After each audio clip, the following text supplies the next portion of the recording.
యాత్రా క్షేత్రాలకు వెళ్ళినప్పుడు కూడా ముందుగా మొదటి నమస్కారం చేసేది ఎవరైతే నా దేవాలయంలో కుంకుమార్చనలు చేస్తారో వాళ్ళకి నిండు సౌభాగ్యాన్ని నేనే కలిగిస్తానంటుంది అమ్మవారు.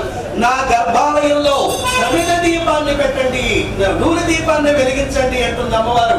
నా ఎదురుగా ధ్వజస్తంభాన్ని ప్రతిష్ఠించండి, నా పార్వతీ స్వరూపంతో నేను జన్మించాను కనుక నాకు వాహనం సింహాన్ని నాకు ఎదురుగా ప్రతిష్ఠించండి అంటుంది అమ్మవారు.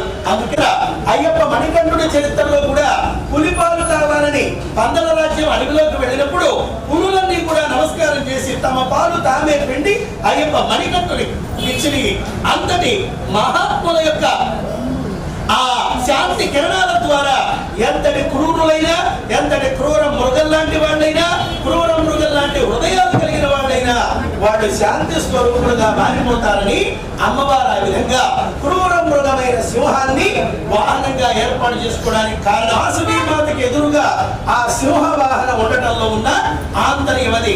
మరణించారు అని అనుకుంటే అందులో ఆర్యవైశ్యులు వాసవి అగ్నిగుండ ప్రవేశం చేశారు అని ఉంటుందే తప్ప మరణించారు అని ఉండదండి. ఈ చిన్న రహస్యం చాలా మందికి తెలియదు. మరణించడం లేదండి ఎవరు కూడా. వాసవితో పాటు గుండ ప్రవేశం చేసే మరి వాళ్ళు ఏమయ్యారు అనగా సశరీరంగా మోక్షాన్ని ఆనందించాలి అన్నది అమ్మవారు.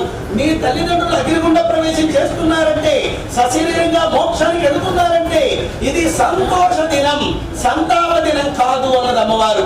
సంతాప దినం అంటే ఎవరో చనిపోతే ఏడుస్తూ కూర్చోలేదని సంతాప దినం అంటారు. ఇక్కడ ఎవరో చనిపోవడం లేదు, అందరూ అగ్నిపునీతులై సశరీరంగా మోక్షానికి వెళుతున్న ఈ పుణ్యతిథిని సంతోష దినంగా మీరు పాటించాలి.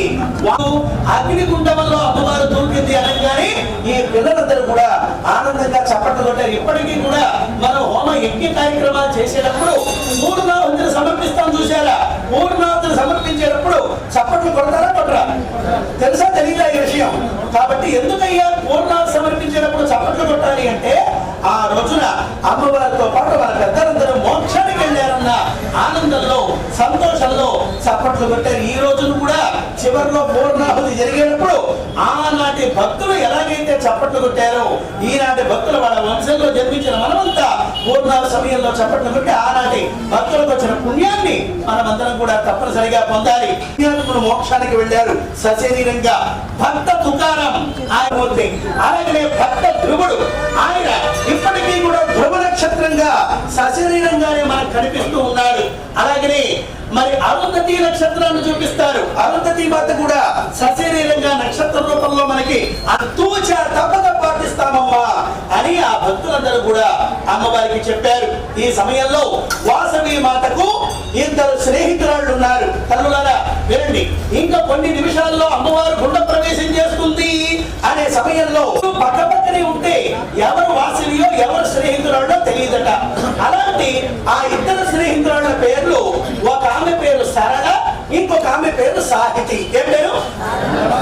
ఆ ఇద్దరు అగ్నిగుండ ప్రవేశం చేసే వాసవి దగ్గరికి వచ్చారు. వాసవిని ఆలింగనం చేసుకుని బోరును దుఃఖించారు. ఎందుకు దుఃఖిస్తున్నారు సోదరీమణులారా అన్నది అమ్మవారు. ఆ సోదరీమణులు అంటున్నారు సరళ సాహితి, ఓ వాసవి, మనం చిన్నతనం నుంచి కలిసి పెరిగాం, కలిసి ఆటలాడాం, కలిసి చదువుకున్నాం, కలిసి మనమంతా పెరిగి పెద్దవాళ్ళమైనాం. ఈ రోజున నీ ఒక్కదాని గుండ ప్రవేశం చేస్తుంటే నీవు లేని ఈ లోకం మాకెందుకమ్మా, మేము కూడా నీతో పాటే గుండ ప్రవేశం చేస్తాం అని వాళ్ళు కూడా గుండెల్లోకి దూకబోయారు. వెంటనే అమ్మవారు వాళ్ళిద్దరిని ఆపి, ఓ సోదరీమణులారా, మీరు నాతో పాటు గుండ ప్రవేశం చేయడానికి నేను అనుమతించను.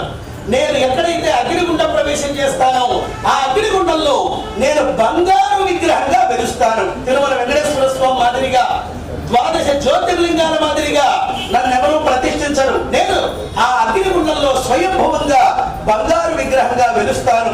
నా విగ్రహానికి ఇదిగో నా బిడ్డలైన ఈ వైశ్యులందరూ దేవాలయం నిర్మిస్తారు. ఆ దేవాలయానికి గర్భగుడికి ముందుగా మీరిద్దరూ కుడివైపున ఒకరు, ఎడమ వైపున ఒకరు ద్వారపాలక దేవతలుగా ఉండండి అంటూ సరళ సాహితిని అనుమతించింది అమ్మవారు. మరి నమస్తేస్తు కులగౌరవ నిర్మితి శత్రు సైన్య వినాశిన్యై స్వసైన్య పరిపాలిని అని ద్వారపాలక దేవతలకి నా నమస్కారం నమస్కారం చేస్తే మన గురించి వాళ్ళు చెప్తే అమ్మవారు కళ్ళు సరళ సాహిత్య ద్వారపాలకులకు ముందుగా నమస్కారం చేయాలని అమ్మవారే స్వయంగా చెప్పినటువంటి విశేషం. కన్నులారా, ఒకటా రెండా అగ్నిగుండ ప్రవేశ సమయంలో అమ్మవారు చెప్పిన ధర్మం ఒక ఆనందమైన విశేషం ఏంటంటే అమ్మవారి ఆత్మార్పణ సందర్భంగా 3 రోజుల పాటు చక్కగా అమ్మవారి ప్రవచనాన్ని చెప్పుకునే పంచుకునే భాగ్యాన్ని నాకు కల్పించిన పెద్దలకి అమ్మవారికి మరి ఆ ప్రవచనం మీద మీరు అమ్మవారి అక్షేశ్వర్య భోగ భాగ్యాన్ని కాపాడని చెప్పి ప్రార్థిస్తున్నారు.